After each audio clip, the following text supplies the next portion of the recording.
Hi, Nancy. Thank you so much for agreeing to be interviewed today and to share some of your experiences with us about leadership and about being in a male-dominated industry. I really appreciate you taking the time out of your busy day. Thank you very much. Of course, I'm glad to be here. Just a little bit about, to let you guys know about Nancy. I met Nancy Sabino probably, I'd say, maybe about 6 months ago. I was introduced to her at a networking event and got an opportunity to get to know her a little bit. We went and had coffee and we had a lot of things in common, both of us identifying with being nerdy, being one of them. And I really enjoyed my time getting to know Nancy and just learning about the different experiences that she's had. So Nancy, before we get into the interview, could you just tell us a little bit about what you do with your company and a little bit of some of the experiences that you've had? Yeah, so I am CEO of SabinoCompTech, which is a company that my husband and I founded when we were 22 years old. Not only were we 22 years old, but we also had 2 kids at the time. So it was my 3-year-old daughter and my newborn son at the time. So it was a crazy experience for us.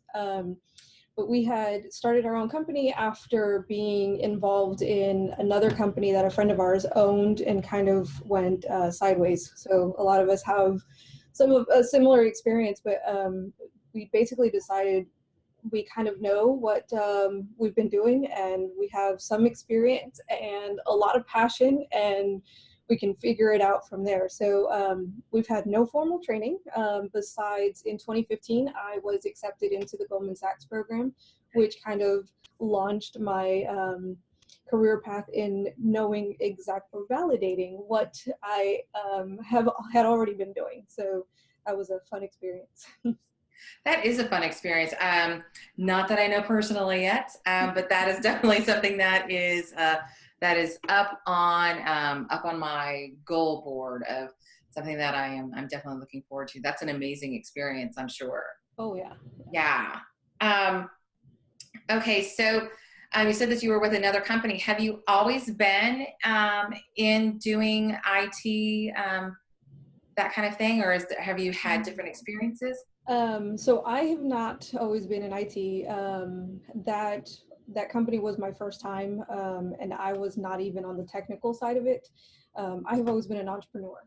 So I have been an entrepreneur since I was a kid, and my husband was the tech genius, and so I had to learn the ropes and basically learn all the technical side of it from the moment that I said, okay, let's do this business venture together, and then it was an immediate like, I need to learn what it is that I'm going to be doing. So that's how I started in the business or in the industry in general. That's actually really exciting to just kind of like hop in and like, all right, let's go. Yeah, I kind of felt like that was the only way that I would know how to run the business, was if I understood what it meant, what it was about. So what are we doing exactly? No, yeah, exactly. There's actually a surprising number of businesses where people get into it and they don't take the time to really learn. Well, I think this is really cool and this is really interesting, but not learning kind of like from the ground up what's going on. Exactly. So for you, what defines a good leader? To me, a great leader is someone who progresses and uplifts those around them. So for me, I feel like in order to be a good leader, you have to, 1, know where you're going, and then 2, be able to take care of those around you. So you want to be able to cultivate a culture that is safe for those around you, and where you want someone else to also be a leader and succeed as well. So what kind of experience, I mean, obviously, I mean, like being the owner of your own company is a big leadership role, but did you have other experiences or opportunities to have leadership roles and that helped you develop those skills? Yeah, I got my first job when I was 15. So I started working very young, and that first job experience was a game changer for me in my work ethic and what I needed to put into somewhere. So I always say my first boss was my first mentor. And it took him firing me to kind of make me realize that I wasn't reaching my potential. And from that moment on, it was like, okay, Nancy, get it together, learn as much as possible, soak in as much as possible. And so from there, it took me, when he rehired me, it took me less than 6 months to get a few promotions. And by the time that I left there, I was already store manager. And so I left from there onto another position that again was in leadership. So I knew early on that I loved helping people and I loved helping my peers. And because of that, it was like, I just had I guess, a natural knack for leadership. And that's kind of what took off my understanding of leadership. Nice. So who would be some of your, because you had mentioned that this particular boss was also kind of like a leadership role model for you. Who were some of your other leadership role models? My mother-in-law. So my husband and I have been together since we were 16, and she kind of took me under her wing and raised me, I like to say. So my mother-in-law has always been a source of inspiration for me. Oh no, don't cry. I get teared up with it. No, she's just such a strong woman, and she was the one person that was like, no matter what, you can do what you put your mind towards.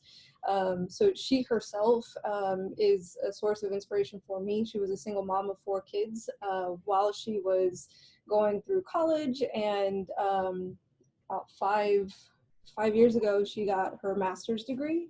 So each, no matter how old she is or where in life she's gotten, she's always progressed. And then she's given back to those who have been there for her as well. So she's always been a great leader of our family and of other places as well. Well, see, and that's one of the things too that that I think a lot of people, as well as sometimes too with teens, is realizing that leaders aren't always necessarily in the traditional leader or leader roles, that they really are all around you.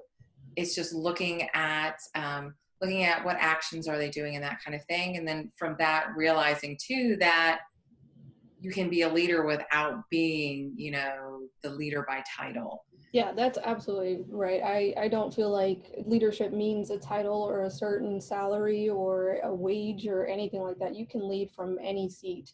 And that's something that I think is very important for people to know is you don't have to be in a certain position in order to be a leader or to help others around you, uplift them as well. So, and lead them. It's literally just a feeling of, if you know that there's better out there and you can do something to improve it, take the initiative and go for it. And that's leadership to me. Absolutely. And I know that I want to take a turn in the conversation about leadership, but first I think it's important for to touch on a couple other things before we go there. So just wanting to address the fact of, you are a woman in the IT industry, and that is traditionally a very male-dominated industry. And so I'm just wondering, have you always been like, oddly to say, the odd man out, exactly where you are, are there, every situation that you go into, are you always like the only or one of the few, or are there instances where, no, I go into these places and no, I'm with a bunch of women? I get super geeked out when I walk into a room of industry peers and I see other women, and I'm like, yes, I'm not the only one. And then sadly, I quickly realized that a lot of the women there are in either sales, which is absolutely fine. They're still in the IT industry, Yeah. or wives of the gentlemen that are there, and so that always kind of feels like, oh, I am still the only one. No, but just realizing that there is a lack of women in the engineering side of it or the technical side of it, and that to me is disheartening sometimes, especially because I realize that the reason why I've gotten certain comments over the years, or why I'm looked at in certain ways over the years, it's for a reason, and that's why. It's because it's not common for women to be the engineers and the technicians. So there's plenty of times where I would, back in the day when I used to be the one doing on-sites and actually working on systems, I would get the strange looks of, why are you here? Or you're a technician? And it was like, well, yeah, yeah, it's possible. And so it was always like, oh, guess what? Another day, another comment, or um, something like that. So it was discouraging at the very beginning, but it also, now that I'm in a leadership role and I'm getting the same, basically the same looks, or the same comments, but also on the leadership side, I'm more proud of the fact that I am one of the very few women in the room, in my position, with my knowledge and with my skills. So, because you're bringing that up, just kind of like, oh, that it, how do you, when you know that you're going to be going someplace and you know that there's a really good chance that you're going to be one of very few, if not the only one in the room, like, do you give yourself like a pep talk when you're getting ready to go in the room? Like, how do you, do you need to prep yourself for that? Or like, how do you, and the reason why I'm asking that is because, if we've got some girls, I've had at different events and things like that, where I've had teen girls who they're in high school and they are, they're interested in math and engineering, that kind of thing. And so they've talked about how they're the only girl in the class and have asked for advice and suggestions on how to handle that, like that's stressful. And then also getting the guys in the class to essentially kind of to listen to them. So just kind of wondering, like, so what kind of pep talk do you give yourself, or advice that you have for women and girls who are kind of going through similar situations? Oof, it's taken me a while to actually get to a point of being comfortable in my own skin when I'm in those situations. And even to this day, there's still a little bit of struggle when I'm walking into a room like that and I see a sea of men and I'm like, oh, breathe. It's okay. You're going to be okay. And I tell myself, there's a reason why you're here. There's a reason why you are in the position that you are in. And there is a reason why you are sitting at this table. You have worked your way up, or you have gotten into this class, or you have gotten into where you are today, and it's for a reason. Because you've done it, because you've done the work. And so that is basically what I tell myself to say, basically confirm, you are here, you deserve to be here, your voice should be heard, you know what you're talking about, you are just as smart as these people around you, and you may not have the same experience, but neither might the guy next to you. So it's okay.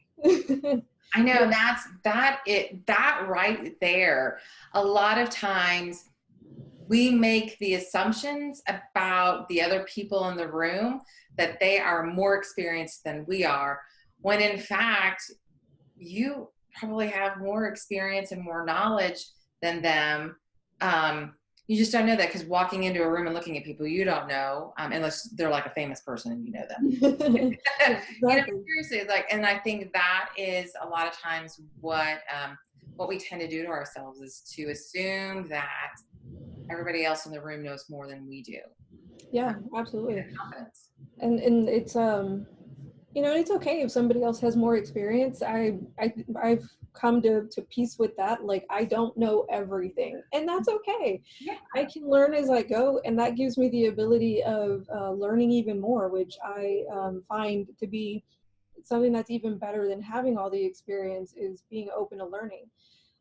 So it's one of those where I know that I'm there to learn no matter what. And I also see it as I have my own personal unique way of seeing things and understanding things that others may not be able to see. So I will contribute in a different way than the next person. And that's why I deserve to be there and to be heard. Awesome. I like that. Um, okay. So have you seen, sorry, I was like looking at my notes. I have my questions down here.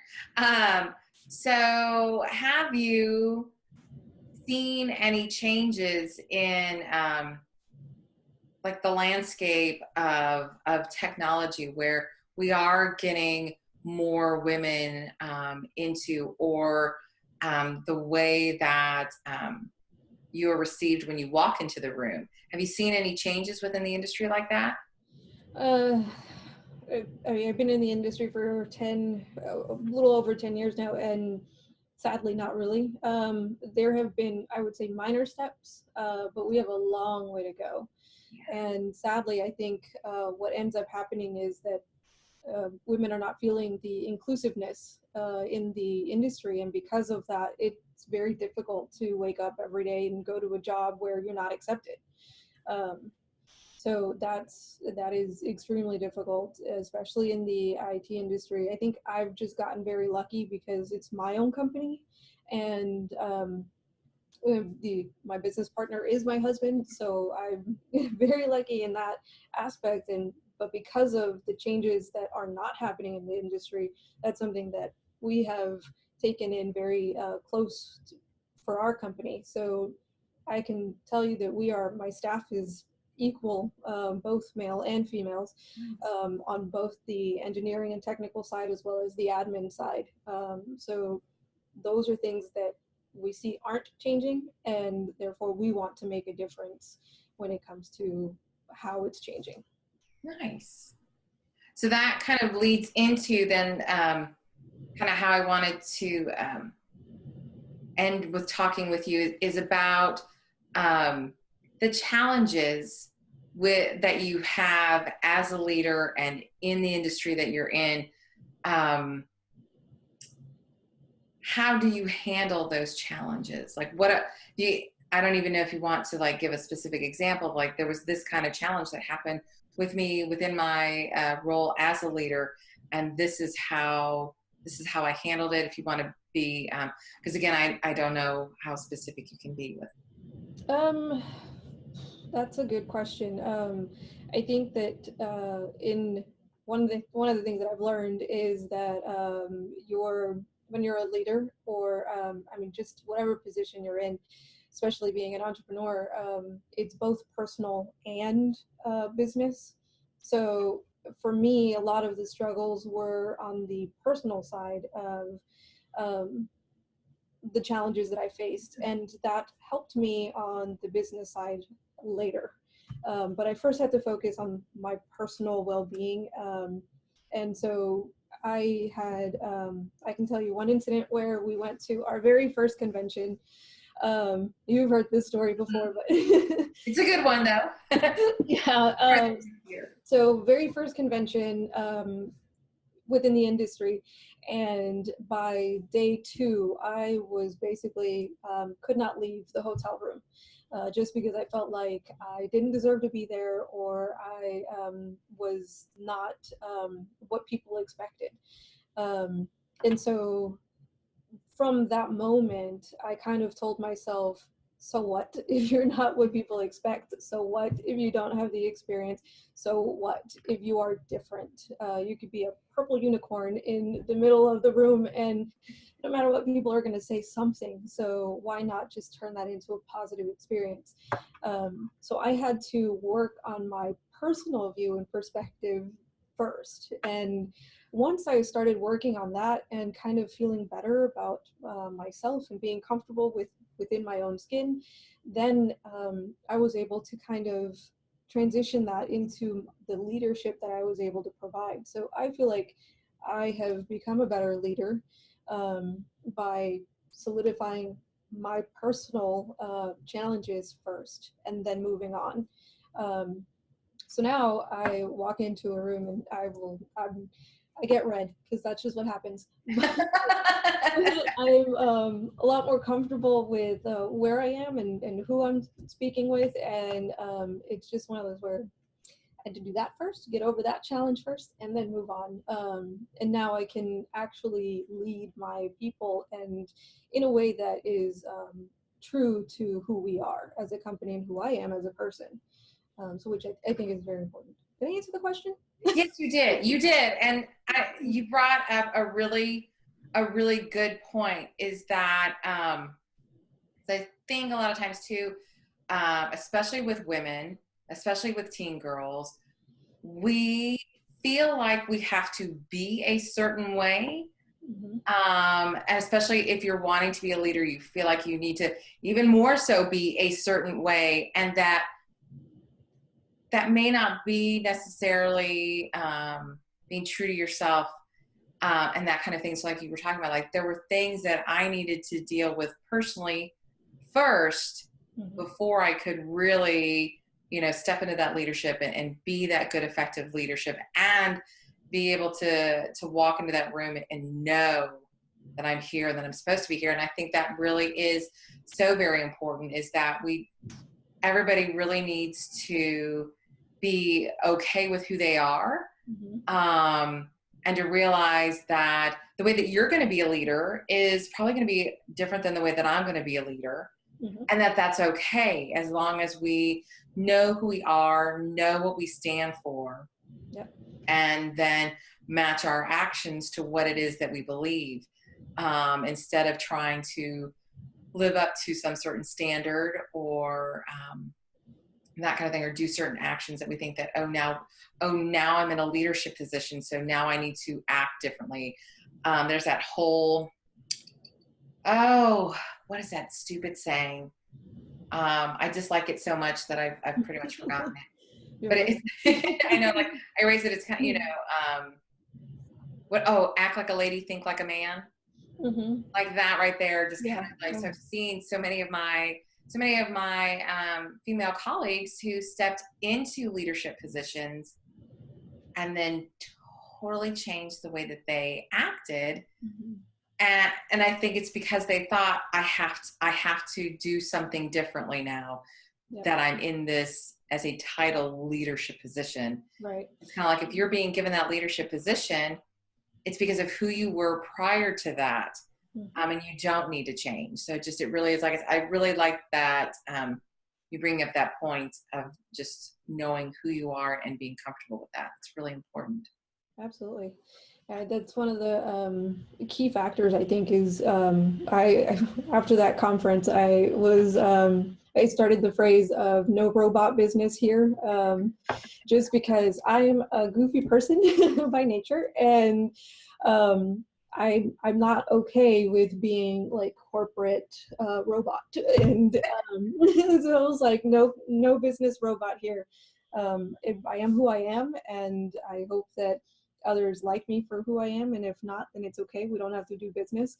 But that's one thing I have learned, that it's okay to stand out and it's okay to be different, and it's much better that way, and it's also much better for those around you as well. Yeah, definitely. When you're feeling good, and that's who you are, and you're being who you are. Again, you said it's great for you because then you feel good, but then it's also then the way that you are treating other people around you. So it's a whole lot better for them too. So, so definitely. So, any parting words of advice to anyone who is looking to strengthen their leadership skills, do a little bit more as far as not necessarily into like the traditional leadership title role, but it's definitely wanting to kind of flex their leadership muscles a little bit? Words of advice for them. But like I said earlier, leadership isn't about a position or a wage. You can lead from any position. You could be the entry-level position and you can lead those around you, just by doing the right thing, and surround yourself with those that will uplift you and that you will want to uplift. Those are the other things, is having a strong team, and friends and mentors that will be there for you and will help you along the way, because everybody has ups and downs. So you want the right people there with you at both times. Absolutely. Absolutely. Well, Nancy, thank you so much for taking time out of your day today to be with us. Really appreciate all of the sharing that you did with us today and the advice that you had to offer. We really appreciate it. Awesome. Thank you. Thanks. See you guys later. Bye.